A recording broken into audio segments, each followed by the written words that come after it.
Notre histoire commence il y a 20 ans. Boris Eltsine prenait ses fonctions, Jay Leno remplaçait Johnny Carson au Tonight Show, et les téléphones portables étaient très gros. C'est en août 1991 qu'un étudiant en informatique de 20 ans, nommé Linus Torvald, s'est assis devant son écran à Helsinki pour envoyer un des plus célèbres messages de l'histoire de l'informatique. Salut tout le monde, je suis en train de faire un système d'exploitation libre. C'est juste une sorte de passe-temps, rien d'aussi professionnel ni énorme comme GNU. Et il ne prendra sûrement jamais rien d'autre en charge que les disques durs de la marque AT, puisque c'est tout ce que j'ai. Eh bien, son annonce de projet open source a vite fait le tour du monde et des développeurs de partout ont rapidement afflué pour contribuer au code. Linus a baptisé le noyau de son système d'exploitation Linux, en choisissant un manchot comme mascotte après un petit incident au zoo. Et il a pris assez vite une décision qui allait être déterminante pour l'avenir de Linux, autant que sa technologie même. Il a choisi la licence GPL, créée par un visionnaire nommé Richard Stallman. Le noyau Linux, accompagné de la licence GPL et d'autres composants GNU, ont révolutionné l'industrie informatique avec une liste de libertés très simple, mais absolument fondamentale. La liberté d'utiliser le logiciel comme on le souhaite. La liberté de modifier le logiciel pour l'adapter à ses propres besoins.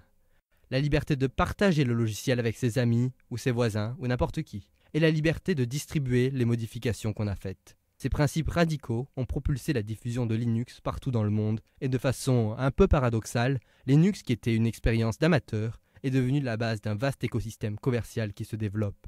Des entreprises ont basé leur activité sur Linux.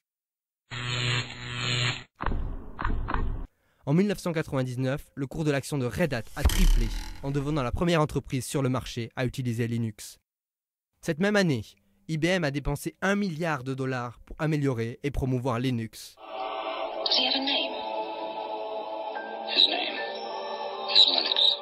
Rapidement, Linux a bousculé les poids lourds de l'industrie et a permis le développement accéléré d'Internet avec ses logiciels libres. Bref, Linux a révolutionné le monde de l'informatique. Bien sûr, dès qu'un phénomène aussi novateur s'impose, il essuie un feu croisé de critiques. Mais Linux ne s'est pas contenté de survivre, il a pris de l'ampleur. Aujourd'hui, la communauté de développement du noyau compte des milliers de membres et des centaines d'entreprises qui collaborent ensemble au développement de Linux. Tous les 3 mois, une nouvelle version de Linux voit le jour. Et donc, où en est Linux aujourd'hui ? Eh bien, il permet 75% des transactions boursières dans le monde. Il fait tourner les serveurs d'Amazon, de Facebook, de Twitter, d'eBay ou encore de Google. Vous vous servez de Linux littéralement à chaque fois que vous surfez sur Internet. Il est dans votre téléphone, votre télé, et sur 95% des superordinateurs, mais aussi dans beaucoup d'autres appareils que vous utilisez tous les jours.